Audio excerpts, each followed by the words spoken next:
Alright, so today we're looking at the World Minnow 115. This is the suspending by Shimano.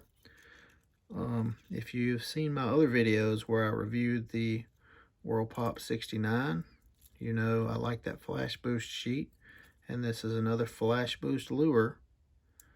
And I forget the exact name of the weight transfer system in here, but the weight goes from the back of the bait to the front of the bait whenever you cast it, and it's supposed to give you longer casts. I don't know about how accurate that is, but it does cast really well. I've already used the lure, and one thing I really like on all the Shimano lures are the treble hooks.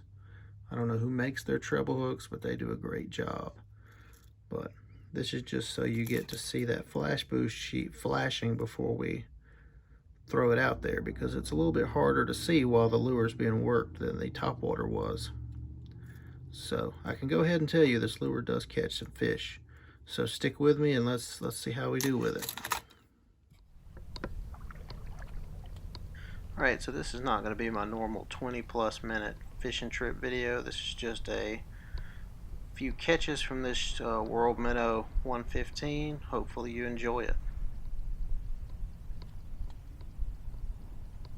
So we are in a creek in the lower delta. This is somewhat fresh water. It's pretty fresh, but it's got a little bit of salt in it. But it's a shallow creek and it's got a lot of weeds in it.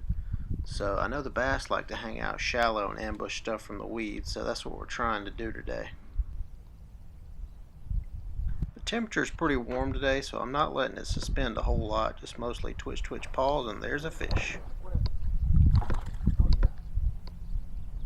So pardon my reluctance here to just reach out and grab this fish, but this bait has 3 sets of treble hooks in it, and I've had treble hooks in the hands before, and that is not a fun time.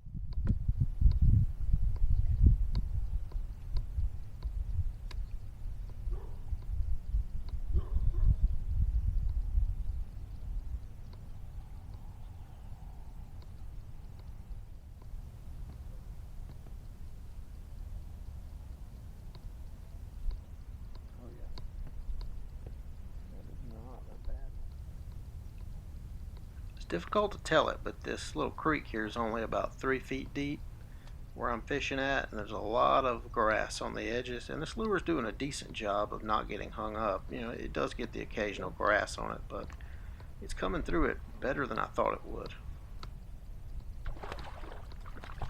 So they are absolutely nailing this jerkbait. It's a pretty ferocious strike whenever you first feel them hit it.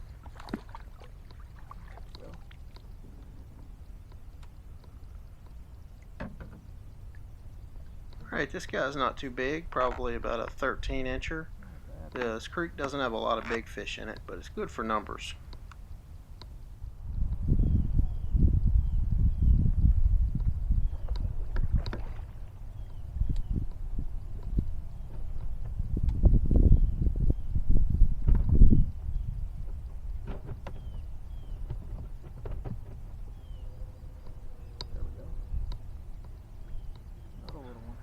Goodness, this little guy here is just about as long as the bait is. Fish is about as long as the bait.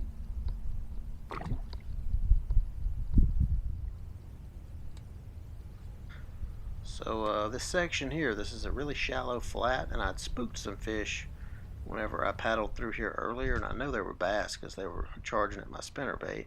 So I'm coming back through here with this jerkbait to see if I can actually hook up with a few. So I've noticed that if I pop the rod tip up, it doesn't go nearly as deep, and that helps me to keep from getting snagged in that grass. So I guess that's a little pro tip from a jerkbait amateur.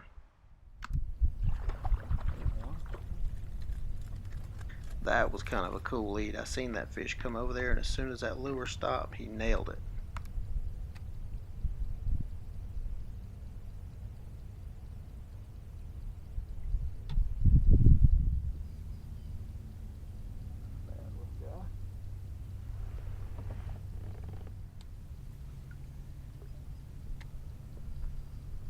Alright, another bass off the flat.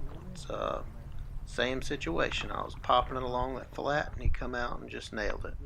They're hitting this thing really hard. I'm really impressed by this lure so far. So I had somebody request a shout out the other day, so this is for Haley. Shout out to Haley. Alright, so back at the lure table for the outro here. Hopefully you were impressed by that lure. Actually, I really like it. I may end up ordering a few more.